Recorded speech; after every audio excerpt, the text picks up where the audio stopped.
ప్రధానంగా ఎన్డీఏ ప్రభుత్వం అధికారంలోకి వచ్చే ముందల చాలా స్పష్టంగా ఎంతమంది బిడ్డలు ఉంటే అంతమంది బిడ్డలకి ఇస్తామని హామీ ఇస్తాం జరిగింది.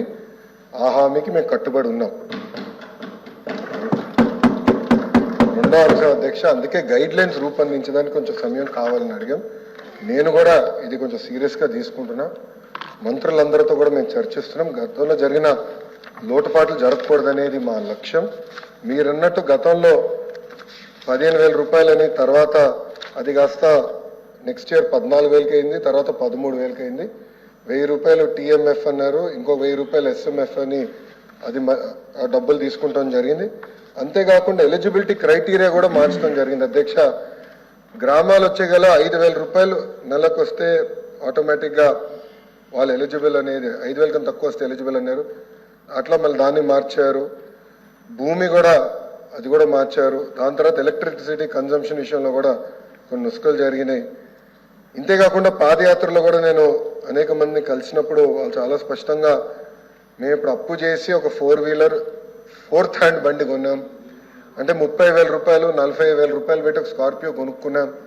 ఇమీడియట్గా తీసుకున్న వెంటనే మా తెల్ల కార్డు పోయింది, దానివల్ల మాకు రావాల్సిన సంక్షేమ కార్యక్రమాలన్నీ పోయినాయని వాళ్ళు నాకు చెప్తాం కూడా జరిగింది. ఇది కూడా మేము డిస్కస్ చేస్తున్నాం. ఎందుకంటే గ్రామ సచివాలయం, వార్డు సచివాలయాలు స్వామి గారి కింద ఉంది, మళ్ళీ ఆర్టీజీ నా కింద ఉంది. మీ ఇద్దరం కూర్చుని డేటాని కూడా ప్యూరిఫై చేయాలి, పకడ్బందీగా ఇది అమలు చేయాలనేది లక్ష్యంతో మేము చేస్తున్నాం అధ్యక్ష. సో మీకు ఎలాంటి సందేహంలా అవసరం లేదు. అర్హులు ఎంతమంది ఉన్నా ఇవ్వాలనేదే ఎన్డీఏ ప్రభుత్వం లక్ష్యం. అది మేము సాధిస్తాం. రెండోది, ఇది బోత్ ప్రభుత్వం ప్రైవేట్ పాఠశాలలకు వెళ్ళే విద్యార్థులకి వర్తిస్తుంది. ఇంకో పక్కన పెద్దలు అన్నట్టు అధ్యక్ష, 2019 నుంచి 24తో పోల్చితే ప్రభుత్వ పాఠశాలలో సుమారుగా 72,000 మంది విద్యార్థులు తగ్గారు అధ్యక్ష. ఇది కూడా మేము చర్చిస్తున్నాం. ఎందుకంటే నాడు నేడు కార్యక్రమం ద్వారా వేలాది కోట్ల రూపాయలు ఖర్చు పెట్టిన విషయం వాస్తవం. కానీ ఎందుకు విద్యార్థులు తగ్గారు? గత ప్రభుత్వం సిబిఎస్ఈ తీసుకొచ్చింది. సిబిఎస్ఈ మళ్ళీ బోర్డు ఎగ్జామ్స్ అని పెట్టారు. తర్వాత ఐబీ గురించి ప్రస్తావించారు. టోఫుల్ గురించి కూడా ఒక ప్రశ్న ఉంది, దాని గురించి కూడా మాట్లాడతారు.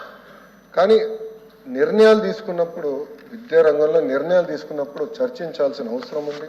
యూనియన్లతో మాట్లాడాలి, ఉపాధ్యాయులతో మాట్లాడాలి, అందరినీ కూర్చోబెట్టి ఆమోద్యమైన పరిష్కారం వెతకాల్సిన అవసరం ఉంది అధ్యక్ష. నీ జర్క్ రియాక్షన్ తీసుకోవాల్సిన అవసరం లేదు. అందుకే మీరు చూస్తే నేను మంత్రి కరెక్ట్గా ఈ రోజుతో నెల అయింది నేను ఛార్జ్ తీసుకుని.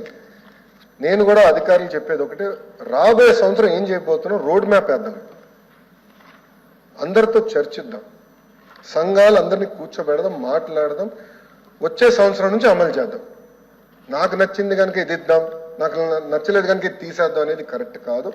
చర్చించిన తర్వాత నేను నిర్ణయం తీసుకుందాం అనేది ఒక లక్ష్యంగా మేము పెట్టుకున్నాం. పెద్దలు వెంకటేశ్వర గారు అన్నట్టు వాస్తవం, ప్రభుత్వ పాఠశాలలో అడ్మిషన్స్ తగ్గుతున్నాయి అంటే ఎలాంటి సందేహం లేదు. ఒక పక్కన ఎన్డీఏ ప్రభుత్వం రిక్రూట్మెంట్ కూడా చేస్తుంది. మీరు చూసారు, దాదాపు 16,000 మంది ఉపాధ్యాయుల రిక్రూట్మెంట్కి మేము తొలి అడిగేసాం. అది మేము నెక్స్ట్ అకాడమిక్ ఇయర్కి మేము పూర్తి చేస్తాం. కానీ ఇంకో పక్కన చూస్తే దాదాపు 11,000 పాఠశాలలో 10 కన్నా తక్కువ మంది విద్యార్థులు ఉన్నారు.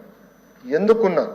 ఎలా అడ్మిషన్స్ పెంచాలి, నాణ్యత ఎలా పెంచాలి, అసెస్మెంట్ ఎలా చేయాలి, టెక్నాలజీతో జోడించి ఎలా చేయాలి, first grade, second grade, third grade pressure లేకుండా సిస్టమేటిక్ ఎట్లా చేయాలనేది కూడా మేము చర్చిస్తున్నాం. పక్క రాష్ట్రాల్లో కూడా ఏం జరుగుతుందో మేము చూస్తున్నాం. అటు ఉత్తరప్రదేశ్లో ఒక మోడల్ ఉంది, ఢిల్లీలో ఒక మోడల్ ఉంది, పక్క రాష్ట్రాల్లో కూడా ఏం జరుగుతుందో అందరం చర్చిస్తున్నాం. అధికారులు కూడా ఒక టీం వేసాం, వాళ్ళు కూడా వెళ్ళి చూస్తున్నారు. వాళ్ళు నివేదిక ఇచ్చినా నేను కూడా వెళ్ళాలనుకుంటున్నా. వెళ్ళి ఏం చేస్తున్నారో మోడల్ చూసి మన రాష్ట్రానికి కరెక్ట్ మోడల్ ఏంటనేది రూపొందించి అది మీ ముందల పెట్టి అందరు అభిప్రాయాలు తీసుకున్న తర్వాత మళ్ళీ ఆంధ్ర రాష్ట్ర ప్రజలు తల్లిదండ్రులు ముందలు పెడతా వాళ్ళ అభిప్రాయాలు సేకరిన తర్వాతనే వచ్చే అకాడమిక్ ఇయర్ నుంచి మేము అమలు చేస్తాం.